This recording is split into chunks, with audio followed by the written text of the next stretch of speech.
Good afternoon, ladies and gentlemen. Thank you for joining the Gupshup Conversational Commerce webinar. Hope you're all doing well and keeping safe at home. Thank you for joining in. We have a very, very exciting agenda today. Starting off with a keynote from our CEO, Mr. Beerud Sheth, followed by a panel discussion on how conversational commerce impacts the D2C industry and the customer experience within it. And then we then move on to a Q&A session at the post the panel discussion for 10 minutes, which will, and we encourage the audience here to sort of put in all the questions you want during the discussion in the Q&A or the chat tab, so that we can address it during the Q&A session post the panels. So if you're addressing it to a particular speaker, please mention who you're addressing it to so that we know who the question needs to be posted to. So, I mean, and then to do a basic sound check, I would like to know if everyone can hear me. If not, please ping us on chat so that we can try and rectify it. And also people who are new to Zoom, please note that I'm sure nobody is at this time, but if you are new to Zoom, please note that you have a control panel on the top, or if you are a Microsoft user, and at the bottom if you're a Mac user. Now let's get right into it. I invite our head of marketing, Mr. Srinivas, to take it forward and give us the welcome address. Over to you, Srini. Thank you, Deepak. If you could just share your screen. And while you do, on behalf of Gupshup, just want to welcome all of you. I know it's the middle of a working day, middle of the week, so we really appreciate the time that you've taken out to be a part of this panel. Our first thanks goes to our esteemed panelists who've joined us from 3 very exciting companies in 3 different spaces, but equally impactful. And also our CEO, Beerud Sheth, who will be the speaker and moderator for the session. If you can just go to the next slide, Deepak. So this is the agenda. We're going to try and keep it to about minutes. We'll kick it off with a short keynote where we're going to talk about how conversational messaging is transforming customer engagement in the D2C segment. And transitioning out of that keynote would be a panel discussion with our 3 speakers, Aman from Ohos, Lenskart brand, very exciting brand, Akhil, head of engineering at Fab Alley, and Balaya Moharana, the head of technology at Dehat. And we look forward to a good discussion. And as Deepak mentioned, please keep your questions coming in on the chat. And we've reserved some time in the end for our panelists to try and address some of them. So without much ado, I want to welcome Beerud. And here's just a brief about Beerud, if you'll allow me. I like to introduce Beerud because it's a very exciting profile, an IIT Bombay and MIT alumnus. He started Elance, which all of you will now know as Upwork. And in 2004, he co-founded Gupshup, and he's been spearheading the company's direction for the last 17 years. So Beerud, inviting you to take us through the keynote. Sure. Okay. And if we can just go to the next slide. Yeah. Actually, Beerud, can you present your the deck? Sure. Okay. Might be easier if I do that. Give me a quick second. I need participant sharing.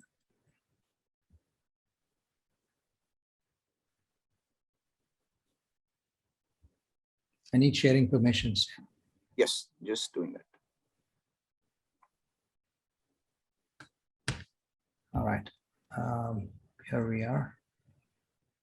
Okay. All right. So thanks, everyone. I'm just going to share a few quick thoughts. At Gupshup, we are by no means the D2C experts, but we work with a lot of D2C companies. And then the D2C experts are coming in our panel in a quick second, right?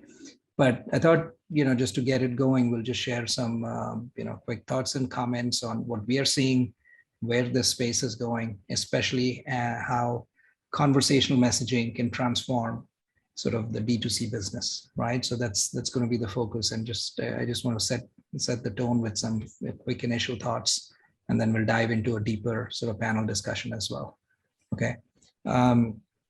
So in general, right, D2C, the whole point is direct to customer, which means, the burden of managing that customer relationship is entirely on the brand, right? You're not outsourcing it to some aggregator or third-party e-commerce platform that's bringing in customers and you're just doing the fulfillment, right? The whole point of D2C is the good thing is you have greater control over your business, over your customer interactions, over, your product and feedback and so on. But on the flip side, it's also a huge challenge, a huge opportunity, right? Which means you are responsible for bringing the customers online to your store. You acquire them digitally at a low cost of customer acquisition, right? You need to make sort of product discovery more, possible and easier, so that the consumers can find these products, and then drive conversions. To do that, you provide the shopping assistance, and make it easy to do the transaction, and then even the logistics and tracking delivery, returns, cancellations, and so on. And once the first transaction is done on an ongoing basis, you also need to focus on cross-selling, upselling. You want to increase that lifetime value, right? Create a loyal customer base that transacts more with you and maybe refers your brand to other customers as well, right? So really all of this responsibility lies entirely with the D2C brand. And but at the same time, right, the challenge is that sort of online customer engagement, it's broken. Now, of course it works, right? Of course, there are lots of D2C businesses that are succeeding and succeeding well. But as you'll see, it's not good enough to support as many brands as there should be, as many variety of businesses and, small and large businesses. So for example, the web experience, obviously websites are great, they work very well, but they don't work quite as well on the small screen, right? On the small screen form factor, because oftentimes these websites are designed for the large screen, for a laptop and so on. And even the web or the smaller experiences are not, are not quite as good. And, I remember a few years ago, Flipkart famously shocked a lot of people by saying they're going to focus only on their app and not focus on the website, just because they started seeing a lot more transactions through the app than the web, right? So then on mobile devices, of course, mobile app is the other alternative, except even that has a lot of challenges, right? It is expensive to build an app. It is expensive to get users to download the app. And it's even more expensive to retain the users for continued purposes, right? So, and then just think about the fact that there are millions of apps, but most of us have no more than a few dozen apps on our device, right? Maybe 100 or 200 apps. So what that means is, the top 100 brands maybe, or the top 200 brands, their apps will be on the device, but the long tail of businesses, right? Especially, if they're smaller brands or not as frequently purchased and so on, most consumers are not going to download those apps, right? And in our experience, even working with like large banks and so on, like barely a third, quarter to a third of the users have downloaded the apps, right? And this is a banking app, which is very critical. It's people's money, right? But if you take some other apps, right? So while on the one hand of the spectrum, social media and messaging apps are huge, are popular, but transactional apps and shopping apps and so on, right? Sort of are less so, because they're not used 50 times a day, like a social media app or a messaging app and so on. So I think, meanwhile, consumers want things quickly, easily, simply, and so on. So I think, that's a challenge. Meanwhile, consumers clearly love the one app that they love, worldwide. If you look at sort of usage patterns, the frequency and intensity of usage of the messaging app is extremely high. And here are just a couple of examples, but there are many different messaging apps in different parts of the world, and sort of that's a constant, right? So therefore, the challenge is, for brands to say, okay, I need to go where the consumers are, need to engage them on their terms, make it easy for them to find the brands, interact with the brands, and so on, right? So basically, think of the messaging app as the digital storefront. That's where customers are coming to brands from, and therefore it's incumbent on the brands to engage these customers where they are in their favorite messaging app. And as you know, in the messaging form factor, it's not easy to have structured. You can't have screens, buttons, and tabs. What you have is what you have instead are conversations, right? So consumers expect to be able to chat with brands just as easily as they can chat with friends and family, right? So I think that's both the opportunity and the challenge for businesses to sort of drive this engagement. Okay, and we think these conversational experiences, like I said, they're the new digital storefront. This is where customers will come in and they'll transact with the brand, not just for one use case, but virtually every customer touch point, we believe, will get transformed. So, and this is across the entire customer life cycle. So if you think of a typical sort of scenario, right, the front end of the life cycle is the marketing like use cases. You want to drive promotions, lead generation, and so on to bring the customer into the store. And then in the middle, you have the transaction, the commerce, right? The transaction, the payment, the shopping cart, and so on. And then you have the after sale service and support, right? If somebody has a question or returns or cancellations and things like that, or troubleshooting and such.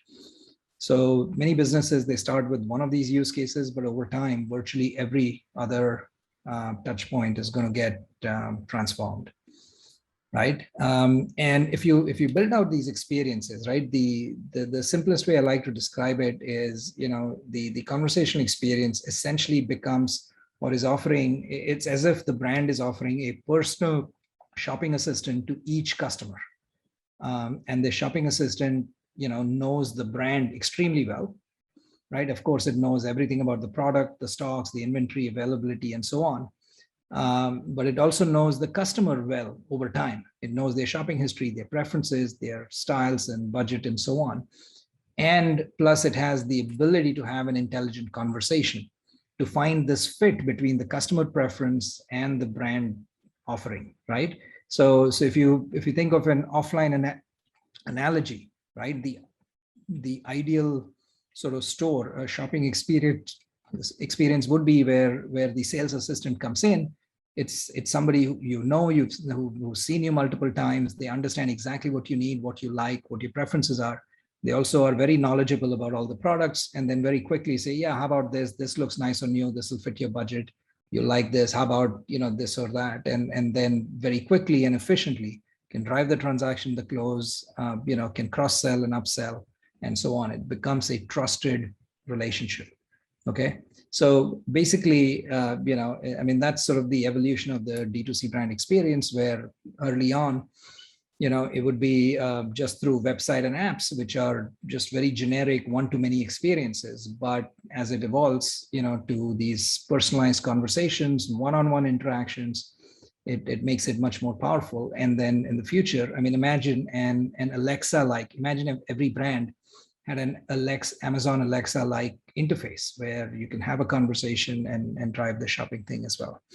So really, here just to visualize some use cases. I won't go into all the details in the interest of time, but imagine these sort of conversation experiences in your favorite messaging app, right, where you can send out personalized deals and the user can click through and say, okay, do you have this kind? Do you have it in this color or this size?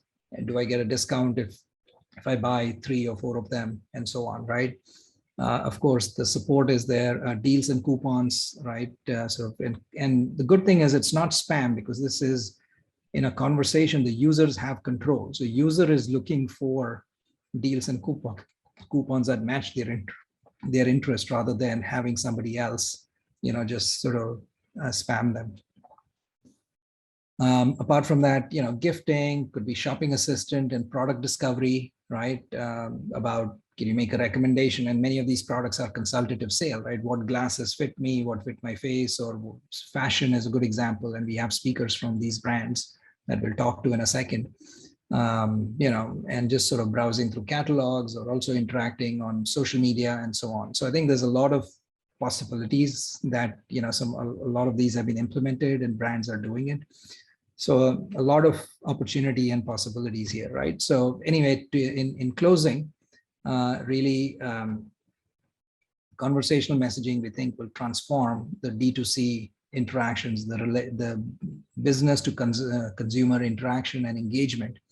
Drives the engagement, drives personalization, and brings a lot of efficiency, right? Substantially improves customer engagement across the entire life cycle. So I think that those are sort of the brief comments I had to share.